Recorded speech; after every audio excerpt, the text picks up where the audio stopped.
अस्सलाम वालेकुम फ्रेंड्स, कैसे हैं आप लोग। पिछले लेक्चर में हम लोगों ने डिस्कस किया था वेपर प्रेशर किसी भी पर्टिकुलर लिक्विड का, एक प्योर लिक्विड का वेपर प्रेशर डिस्कस किया था हम लोगों ने, है ना।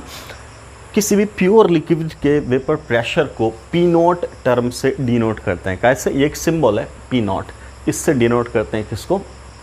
इस टर्म वेपर प्रेशर को। ठीक, क्या था वेपर प्रेशर? इनफैक्ट तो हम लोगों ने क्या बोला कि कोई भी लिक्विड ले लिया किसी कंटेनर में, उस कंटेनर को बंद कर दिया, so we have close container. ठीक, इस क्लोज कंटेनर में लिक्विड के पार्टिकल्स वेपर स्टेट में जा रहे थे, वेपर फेज वाले पार्टिकल्स वापस लिक्विड स्टेट में जा रहे थे, तो ये पूरा इक्विलिब्रियम एक स्टेज आ जाता है। हमने बोला था कि रिवर्सिबल प्रोसेस चलता रहेगा, इधर से इधर जा रहा है, इधर से इधर आ रहा है। ये जो लिक्विड से वेपर में गया, इसे हम लोगों ने नाम दिया था इवेपोरेशन, और वेपर स्टेट से जो लिक्विड स्टेट में आया था, इसे हम लोगों ने नाम दिया था कंडेंसेशन, है ना। पिछले लेक्चर में पूरा डिटेल डिस्कशन हम लोगों ने इसी के ऊपर किया है।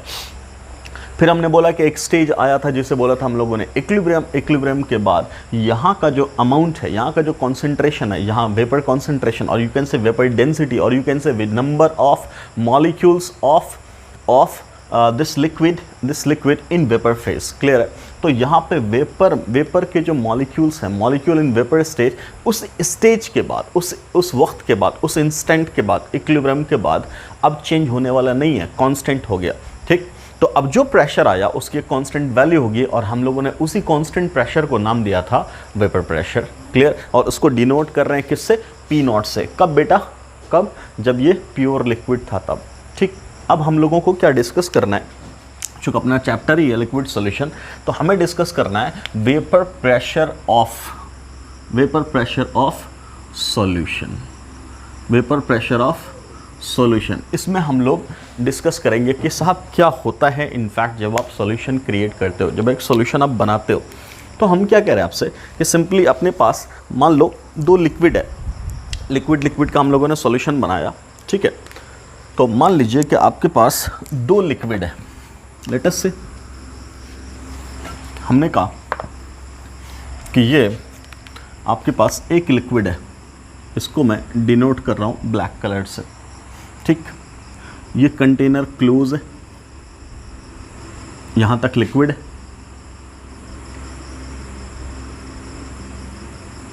और ये इसके मॉलिक्यूल्स हैं जो इक्विलिब्रियम पे वेपर स्टेट में प्रेजेंट हैं। Clear?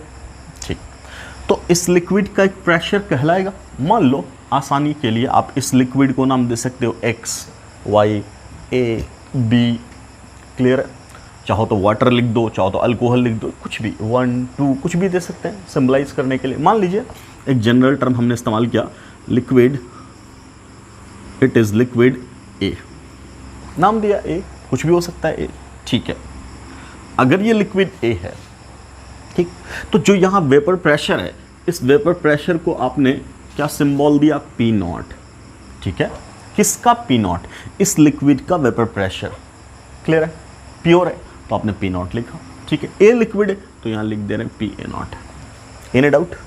So we have vapour pressure P A not for this liquid ए।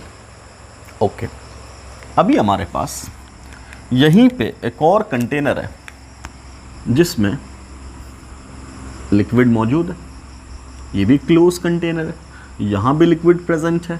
ठीक, ये लिक्विड फेज है और ये अपने पास गैसियस फेज है। क्लियर? मान लो अगर मैं आपसे यहीं पे छोटा सा एक सवाल कर दूं, ऐसा। क्लियर? अगर मैं कहूँ सिर्फ डायग्राम देख करके मुझे आंसर दो, डायग्राम देख करके आप क्या छोटी सी बात पकड़ पा रहे हो? अगर मैं डायग्रामेटिकली आपसे सवाल पूछ रहा हूँ तो आप इस डायग्राम में क्या डिफरेंस पा रहे हो? क्या डिफरेंस पा रहे हो? ठीक है, मैं इसको नाम दे रहा हूँ लिक्विड बी, और मैंने आपसे पूछा कि साहब इन दोनों में क्या फ़र्क आप देख रहे हो? तो आप पहला जो डिफरेंस आपको डायग्रामेटिकली दिख रहा है वो ये कि सर लिक्विड यहाँ भी है, लिक्विड यहाँ भी है, यहाँ भी वेपर है, यहाँ भी वेपर है। तो यहाँ पे आपने वेपर फेज में नंबर ऑफ मॉलिक्यूल्स कम दिखाए हैं। ठीक, यहाँ पे आपने वेपर फेज में नंबर ऑफ मॉलिक्यूल्स ज़्यादा दिखाए हैं। ठीक है, तो अगर मैंने बोला इसका भी वेपर प्रेशर होना चाहिए, बिल्कुल होगा। तो क्या बोलेंगे, यहाँ भी इक्विलिब्रियम आ चुका, यहाँ भी इक्विलिब्रियम आ चुका। इसका वेपर प्रेशर का नाम क्या दोगे, फिर से पी नॉट। चूंकि मैंने इसको नाम दे दिया लिक्विड बी, तो आप बोलेंगे it is P B not. Yes और नो, करेक्ट, ओके। मैंने आपसे सिंपल बोला कि सिर्फ फोटो देख के, डायग्राम देख के, पिक्चर देख करके एक छोटी सी बात आपके दिमाग में क्या आई, तो आप क्या बोलोगे, यहाँ पे सर वेपर फेज में नंबर ऑफ मॉलिक्यूल्स ज़्यादा हैं, यहाँ पे नंबर ऑफ मॉलिक्यूल्स कम हैं। तो इस ज़्यादा होने का मतलब क्या हुआ, तो हम बोलेंगे ये वाला सैंपल ज़्यादा प्रेशर एक्सर्ट कर रहा होगा, ये वाला सैंपल कम प्रेशर एक्सर्ट कर रहा होगा। इसका मतलब इसका वेपर प्रेशर ज़्यादा है, इस लिक्विड का वेपर प्रेशर कम है। हमने पिछले लेक्चर में डिटेल डिस्कशन किया इसके ऊपर कि क्या हर एक लिक्विड का वेपर प्रेशर सेम होता है, तो हमने पाया था नहीं, अलग अलग लिक्विड का वेपर प्रेशर अलग अलग होगा। क्लियर है? क्यों अलग अलग ही होता है, क्यों सेम ही नहीं होता, उसके बारे में भी डिटेल डिस्कशन किया कि उसके स्ट्रक्चरल एनालिसिस करना पड़ेगा, आपको देखना पड़ेगा स्ट्रक्चर कैसा है, उसके बीच में इंटरमॉलिक्यूलर फोर्स ऑफ अट्रैक्शन कैसा है। अगर इंटरमॉलिक्यूलर फोर्स ऑफ अट्रैक्शन ज़्यादा था तो लिक्विड बाहर निकलना आसान नहीं होगा, तो उसको क्या बोलेंगे, वेपर प्रेशर उसका कम होगा, उसकी वॉलेटिलिटी कम होगी।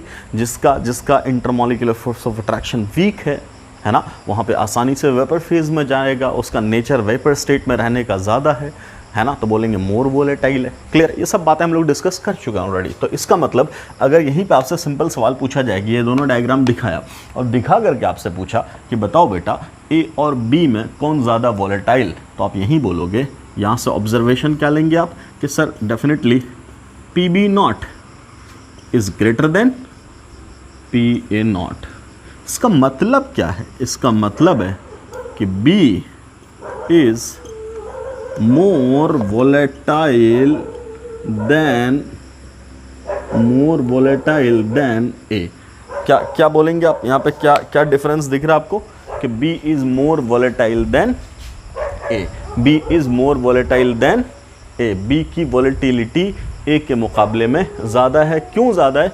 बिकॉज इसका वेपर प्रेशर ज़्यादा है, इसका वेपर प्रेशर कम है। जिसका वेपर प्रेशर ज़्यादा होगा उसकी वोलेटिलिटी ज़्यादा है, उसका वोलेटाइल नेचर ज़्यादा है। क्लियर है? इतनी बात समझ में आ रही? बोलो, कोई डाउट?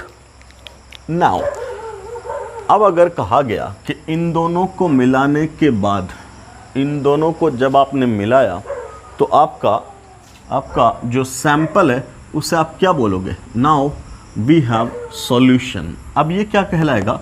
अब बोलेंगे मिक्सचर है ये क्या है? मिक्सचर है। किसका mixture? Mixture of liquid A and B. अब मुझे बताओ कि अगर इन दोनों को मिलाया और ये प्रॉपरली मिक्स हो गया, थ्रू आउट मिक्स हो गया, यूनिफॉर्मली मिक्स हो गया, तो ये कैसा मिक्सचर बनेगा बेटा? ये मिक्सचर बनेगा होमोजीनियस। और ये होमोजीनियस मिक्सचर को हम लोग क्या नाम देंगे? इस होमोजीनियस मिक्सचर को हम लोग क्या नाम देंगे? इसको नाम देंगे सॉल्यूशन। क्या नाम देंगे? इस होमोजीनियस मिक्सचर को क्या नाम देंगे? सॉल्यूशन। क्लियर है? ठीक, एक सेकंड का ज़रा सा ब्रेक ले रहा हूँ मैं।